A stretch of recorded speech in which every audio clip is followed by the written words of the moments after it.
ကဲအခုတစ်ခါရောင်းချပေးမဲ့ဖုန်းလေးကတော့အချိန်တုန်းကဒါ gaming အရန်ကောင်းတယ်ဆိုပြီးတော့နာမည်ကြီးခဲ့တဲ့ Redmi ရဲ့ K30 ဖုန်းလေးပဲဖြစ်ပါတယ်အားလုံးပဲမင်္ဂလာပါเนาะကျွန်တော်ကိုဖြိုးမိုဘိုင်းကနေပြန်လည်ကြိုဆိုပါတယ်အခုကျွန်တော်ရောင်းပေးမဲ့ဖုန်းလေးကတော့ Redmi K30 RAM 128GB အနီအောင်လုံးလေးပါเนาะဒီကောင်လေးရဲ့ဈေးနှုန်းလေးကတော့35,000ကျပ်ပါ Audi Opad လေလေး Oman Overty လေးပါအလုံးလေးကတော်တော်လေးတန့်ပါအောင်မယ်အပွန်းစဲအနာစာကင်းပါတယ်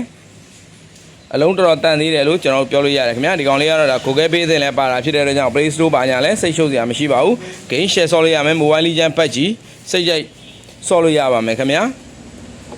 သူ့ရောင်းဝင်းမဲ့ဈေးလေးကပြန်ပြောပြပါမယ်ဈေးနှုန်းလေးက35,000ကျပ်ပါခင်ဗျာ Audi Opad လေ Oman လေးနဲ့ပါစိတ်ဝင်စားလို့ကျွန်တော်တို့ရဲ့ဆိုင်မှာလာရောက်ဝယ်ယူခြင်းနဲ့ဆိုရင်တော့အမှတ်84ရန်ကုန်အင်းစိန်လန်းနဲ့ဥယေကလန်းတောင်ကျွန်တော်တို့ရဲ့ကိုပြိုးမိုဘိုင်းဆိုင်ခွဲအမှတ်3လေးမှာလာရောက်ပြီးတော့မျက်မြင်ကြည့်ရှုဝယ်လို့ရပါတယ်ခင်ဗျာဖုန်းဆက်ပြီးတော့မှာယူခြင်းနဲ့မိတ်ဆွေတွေအနေနဲ့လည်းရန်ကုန်မြို့တွင်းဆိုရင်အယောင်ငွေချင်နဲ့ပို့ဆောင်ပေးပါတယ်09992663 09699103နဲ့ကျွန်တော်တို့ရဲ့ဆိုင်ဖုန်းနံပါတ်လေးကိုဆက်သွယ်ပြီးတော့မှာယူလို့ရပါတယ်ခင်ဗျာဆိုင်မှာလည်းတခြားဖုန်းလေးတွေလာရောက်ပြီးတော့မှကြည့်ရှုဝယ်လို့ရတာမို့လို့ဆိုင်ကိုလာခဲ့ဖို့ဖိတ်ခေါ်ပါတယ်ခင်ဗျာအားလုံးကိုကျေးဇူးတင်ပါတယ်ခင်ဗျာ